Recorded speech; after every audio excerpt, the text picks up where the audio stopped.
Iran, Israel, America இந்த மூன்று நாடுகளுக்கு இடையில தானே பிரச்சனை. என்னை ஏண்டா வம்பு கிழத்தீங்க அப்படின்னு சொல்லி பாகிஸ்தானுடைய பிரதமர் ஷெபாஸ் ஷெரீப் இப்போ கன்னத்துல கையை வச்சுட்டு உட்காந்துருக்காரு. அப்படி என்ன பிரசாத் பெரிய பிரச்சனை அப்படின்னு கேட்டா, வண்டி ஓட்டுறதுக்கு ஆஃபீஸில் இருந்து வீட்டுக்கு போகிறதுக்கு, வீட்டில இருந்து ஆஃபீஸ் போகிறதுக்கு கூட அவருக்கு பெட்ரோல் இல்லையா. அந்த அளவிற்கு பெரிய அளவிலான ஒரு ஷார்ட்டேஜ் அப்படிங்கிறது பாகிஸ்தானில் ஏற்பட்டிருக்கு. ஸ்கூல்ஸு, காலேஜஸ் எல்லாத்தையும் மூடிட்டாங்க. என்ன நடந்துகிட்டு இருக்கு அந்த சோக கதையை சொல்கிறேன் கேளுங்க. ஹூட் அப்படின்னு சொல்லிட்டு ஒரு ஏவுகணை, ஈரான் ஒரு புதிதாக ஒரு ஆயுதம் ஒன்று ரெடி பண்ணியிருக்காங்க. இந்த ஆயுதம் கடலுக்கு அடியில் ஒரு வித்தை ஒன்று காட்டுது. அந்த வித்தையை பார்த்து அமெரிக்கா குரங்கு மாதிரி டைவடிச்சு கண்ணீர் ஒடிச்சுக்கிட்டு இருக்கு. அதை பற்றின டீட்டெயில் ரிப்போர்ட்டை பேசலாமா? வாங்க பார்க்கலாம் உறவுகளே. இது பிரசாத் சிக்னேச்சர். உங்களுடைய தொழில் சம்பந்தமான விளம்பரங்களை நமது சேனலில் ஒளிபரப்ப உங்களுக்கான அருமையான வாய்ப்பு. Prasad signature media broadcasting private limited. நீங்க நியூஸ் ரீடரா மாறணுமா, கண்டென்ட் கிரியேட்டரா உருவாகணுமா, சேட்டலைட் சேனல்ல ரிப்போர்ட்டரா வேலை பார்க்கணுமா, டாக்குமெண்ட்ரி மேக்கிங்ல இருந்து ஜேர்னலிசம் பற்றிய முழுமையான பயிற்சி பெற உங்களுக்கான அருமையான வாய்ப்பு. எங்களை தேடி வாங்க. ஆன்லைன் மற்றும் நேரடி பயிற்சி வகுப்புகளும் சர்டிபிகேட் கோர்ஸாவே கத்துத்தரும். மீடியா துறையில் 10 ஆண்டுகளுக்கு மேல அனுபவம் உள்ளவர்கள் பயிற்சி கொடுப்பார்கள். வாய்ஸ் ஓவர் தொடங்கி வாய்ஸ்லெஸ் பீப்புளுக்காக உங்களை சிறந்த ஜேர்னலிஸ்டா உருவாக்க வேண்டியது எங்களோட பொறுப்பு.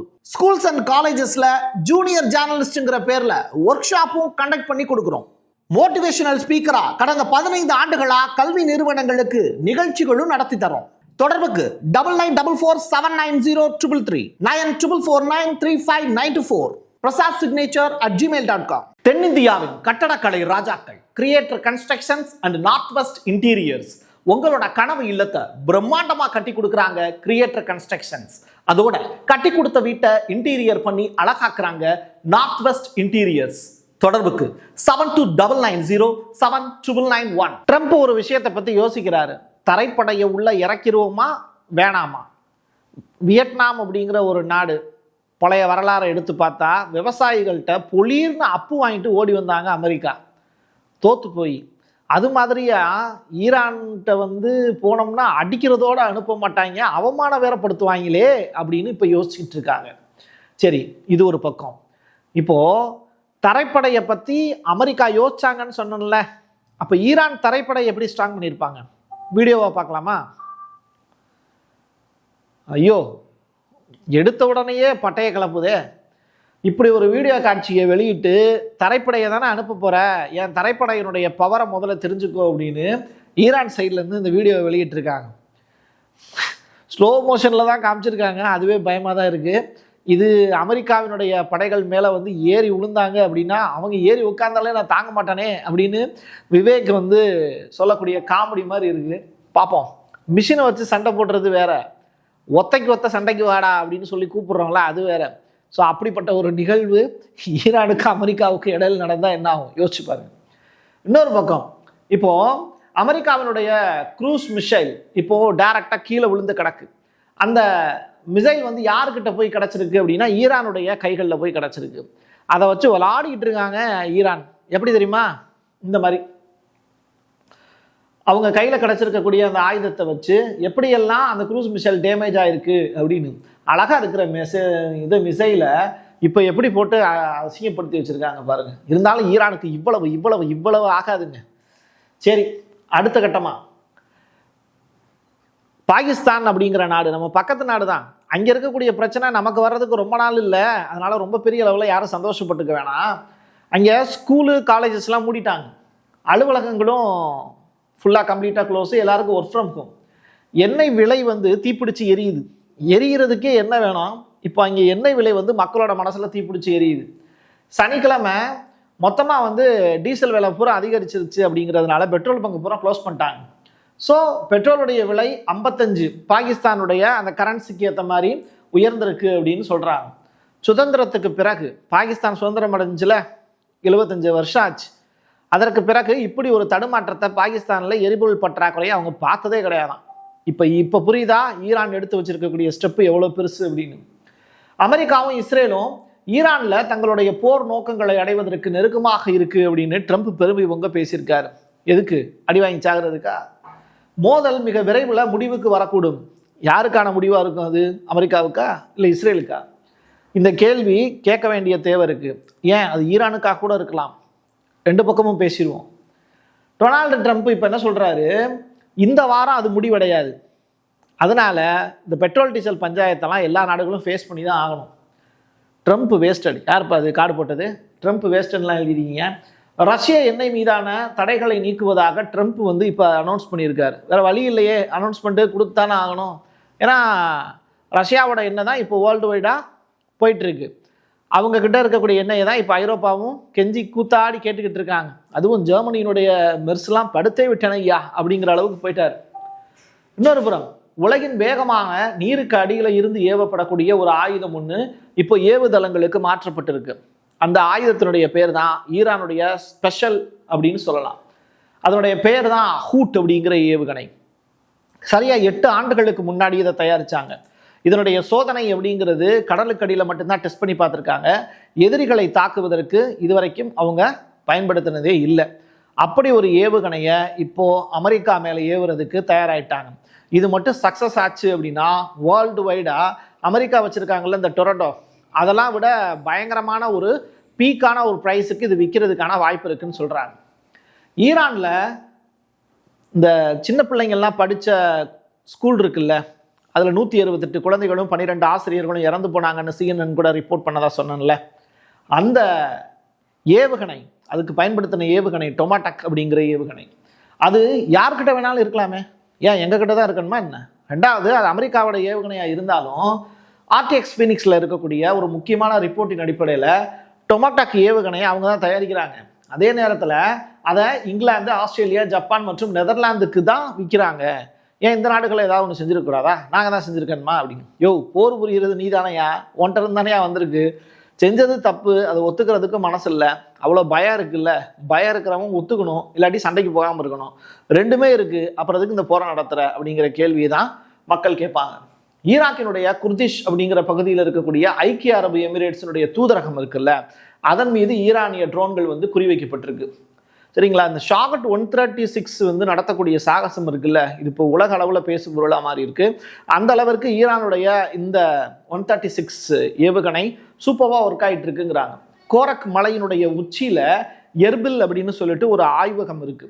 அந்த ஆய்வகத்தில் ஈரான் நடத்தி இருக்கக்கூடிய தாக்குதல் ஆள் இல்லாத விமானம் தாங்கிய தாக்குதல். இரவு முழுவதுமே அந்த மலையில வந்து வெளிச்சமாக இருக்கா. காரணம் என்ன அப்படின்னா ஈரான் பற்ற வச்ச தீ தான், வேற ஒன்றும் கிடையாது. ஸ்பெயினை தொடர்ந்து மெக்சிகோவினுடைய அதிபரும் லேடி இருக்காங்கல்ல, அவங்க அமெரிக்கா இஸ்ரேல் செய்யக்கூடிய கொடுமைகளுக்கு எதிராக மக்கள் ஒன்று திரணும் அப்படின்னு சொல்லியிருக்காங்க. புரட்சிங்கிற வார்த்தையை வேற பயன்படுத்தியிருக்காங்க. புரட்சினா ஒன்றும் கிடையாது, புரட்டி போடுறது. யாரை? இஸ்ரேலையும் அமெரிக்காவையும் தான். நாங்கள் அமெரிக்கா இஸ்ரேலிய போர்க்கூட்டணிக்கு எதிராகத்தான் நிற்கிறோம். சிறுமிகள் நிறைந்த பள்ளிக்கூடங்கள் மீது குண்டு வீச்சியது குற்றம் அப்படின்னு சொல்றாங்க. நக்கீரர் பரம்பரையா இருப்பாங்க போல. நெற்றிக்கண்ணை திறப்பினும் குற்றம் குற்றமே அப்படின்னு சொல்லியிருக்காங்க. இது வந்து சாதாரண விஷயம் கிடையாது அப்படிங்கிறதையும், ஸ்பெயினில் தொடங்கி பெல்ஜியத்தில் ஆரம்பித்து மெக்சிகோ நாடு வரைக்கும் இப்போ அமெரிக்காவுக்கும் இஸ்ரேலுக்கும் எதிரான குரல்கள் அப்படிங்கிறது பறந்து விரிஞ்சு போயிட்டே இருக்கு. ஈரான் பற்ற வச்ச நெருப்பு இப்போ ஒட்டுமொத்த உலகத்திற்குமே நெருப்பை பற்ற வைக்கிறதுக்கு பெட்ரோல் இல்லாமல், டீசல் இல்லாமல், எரிபொருள் இல்லாமல் திண்டாடி போயிட்டு இருக்காங்க. ஈரானை பகைச்சா என்ன ஆகும் அப்படிங்கிறது இப்போ எல்லாருக்கும் புரிஞ்சிருக்கும். துபாய் டெவலப் ஆன காலகட்டத்தில் இருந்து இப்படி ஒரு நிலை துபாய்க்கு ஏற்பட்டதே இல்லையா. எப்பவுமே டூரிஸ்ட் வந்து அதிகமாக வந்து போகக்கூடிய ஒரு இடம். உலகத்தில் எல்லா மக்களுமே சாதி மதம் பார்க்காம சமத்துவமாக வாழுவதற்கு, என்ஜாய் பண்ணுறதுக்கு தேர்ந்தெடுக்கப்படக்கூடிய ஒரு இடம் தான் இந்த துபாய். அப்படிப்பட்ட இடத்துல இருக்கக்கூடிய ரெசார்ட் எல்லாமே இப்போ வெறுமன கிடக்கு. இந்த நீச்சல் குளத்துல எல்லாம் பல பேர் வந்து விழுந்து குடிச்சுக்கிட்டே இருப்பாங்களாம். ரைட்டா? குளிப்பாயலாம். அதை ஒருத்தர் எக்ஸ்பிளைன் பண்ணிட்டு இருக்காரு. ரைட்டா? இங்கேருந்து ஒருத்தர் மேலேருந்து எடுத்திருக்காரு வீடியோ. இந்த ரெசார்ட் ஃபுல்லாக இருக்கும், இப்போ அது எம்டியாக இருக்குது அப்படிங்கிற ஒரு விஷயத்த பதிவு செஞ்சுருக்காரு. இதெல்லாம் வந்து அந்த மக்கள் வந்து பார்த்திங்கன்னா சன்பாத் எடுக்கிறதுக்கு இருக்கக்கூடிய இடம்.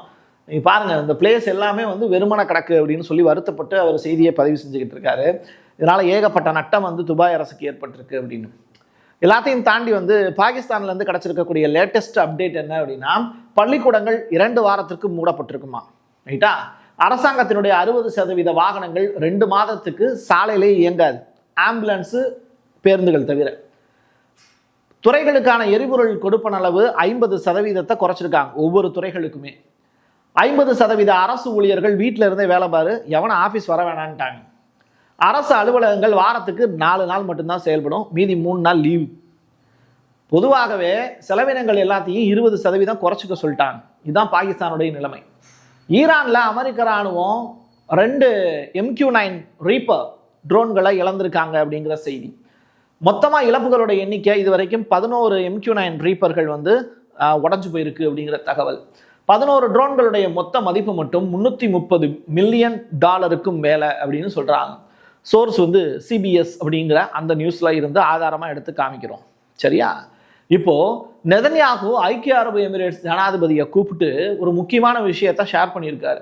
இஸ்ரேலியர்கள் உடனடியாக ஐக்கிய அரபு எமிரேட்ஸ்ல இருந்து வெளியில வர்றதுக்கு ஒரு வாய்ப்பு கொடுங்க அப்படிங்கிறது தான் அவர் கேட்டிருக்காரு. 600 இஸ்ரேலியர்களை வெளியேற்றுவதற்காக ஐக்கிய அரபு எமிரேட்ஸ் இஸ்ரேல் சொல்லிட்டாங்க, யூதர்கள் சொல்லிட்டாங்க, கேட்காம இருக்க முடியுமா? உடனே தன்னுடைய சொந்த செலவுலையே 2 விமானங்களை வாடகைக்கு எடுத்து அதுல இன்னைக்கு நைட்டு பென்குரியன் விமான நிலையத்துல போய் தரையிறங்கிறதுக்கான ஏற்பாடுகள் செய்றாங்க. நீங்க அனுப்பி வைக்கிறீங்க, ஓகே. பென்குரியன் ஏர்போர்ட்ல ஈரானுடைய ஏவுகணை அந்த விமானத்தை தாக்குச்சுன்னா என்ன பண்ணுவீங்க? பூம் பூம் அப்படின்னு ஆயிடும் இல்லையா? அதான் நடக்க போகுது. என் கையெழுத்து என் மக்களுக்கான உறவுகளே, மீண்டும் ஒரு பதிவில் சந்திக்கலாம். நன்றி, வணக்கம். உங்களுடைய தொழில் சம்பந்தமான விளம்பரங்களை நமது சேனலில் ஒளிபரப்ப உங்களுக்கான அருமையான வாய்ப்பு. Prasad signature media broadcasting private limited. நீங்க நியூஸ் ரீடரா மாறணுமா? கண்டென்ட் கிரியேட்டரா உருவாகணுமா? சேட்டலைட் சேனல்ல ரிப்போர்ட்டரா வேலை பார்க்கணுமா? டாக்குமெண்ட்ரி மேக்கிங்ல இருந்து ஜேர்னலிசம் பற்றிய முழுமையான பயிற்சி பெற உங்களுக்கான அருமையான வாய்ப்பு. எங்களை தேடி வாங்க. ஆன்லைன் மற்றும் நேரடி பயிற்சி வகுப்புகளும் சர்டிபிகேட் கோர்ஸாவை கத்துத்தரும். மீடியா துறையில் 10 ஆண்டுகளுக்கு மேல அனுபவம் உள்ளவர்கள் பயிற்சி கொடுப்பார்கள். வாய்ஸ் ஓவர் தொடங்கி வாய்ஸ்லெஸ் பீப்புளுக்காக உங்களை சிறந்த ஜேர்னலிஸ்டா உருவாக்க வேண்டியது எங்களோட பொறுப்பு. ஸ்கூல்ஸ் அண்ட் காலேஜஸ்ல ஜூனியர் ஜேர்னலிஸ்ட்ங்கிற பேர்ல ஒர்க் ஷாப்பும் கண்டக்ட் பண்ணி கொடுக்கிறோம். மோட்டிவேஷனல் ஸ்பீக்கரா கடந்த 15 ஆண்டுகளா கல்வி நிறுவனங்களுக்கு நிகழ்ச்சிகளும் நடத்தி தரோம். தொடர்புக்கு 9944790333 94493594 prasadsignature@gmail.com. தென்னிந்தியாவின் கட்டடக்கலை ராஜாக்கள் creator constructions and north west interiors. உங்களோட கனவு இல்லத்தை பிரம்மாண்டமா கட்டி கொடுக்குறாங்க கிரியேட்டர் கன்ஸ்ட்ரக்ஷன்ஸ். அதோட கட்டி கொடுத்த வீட்டை இன்டீரியர் பண்ணி அழகாக்குறாங்க நார்த் வெஸ்ட் இன்டீரியர்ஸ். தொடர்புக்கு 7299079991.